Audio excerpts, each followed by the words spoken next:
Hello বন্ধুরা, কেমন আছো তোমরা সবাই? আজকে স্কুল যাওয়ার সময় থেকেই ভাবলাম তোমাদের সঙ্গে দিনটা শেয়ার করি। আজকে 164তম রবীন্দ্র জয়ন্তীর সকলকে শুভেচ্ছা জানাই। সেই উপলক্ষে আমাদের স্কুলেও হয়তো খুব ছোট করেই পালন করা হবে।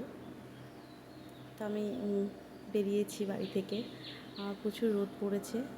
কয়েকটা দিন রোদ একটু বোধহয় কম ছিল, কিন্তু এই গত দুদিন থেকে আবার সে আগের মতোই রোদ শুরু করেছে।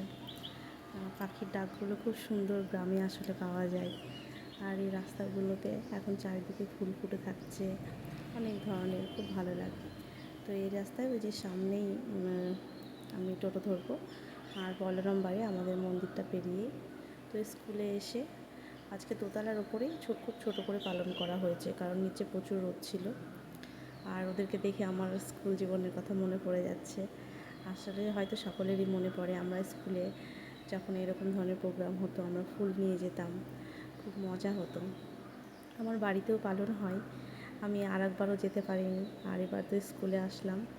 তবে স্কুলে এসেছি, বাড়িতে বসে না, এটা ভেবে তাও একটু মনটা ভালো লাগছে। আসলে এসব দিনে হয়তো কারো বাড়িতে বসে থাকতে ভালো লাগে না।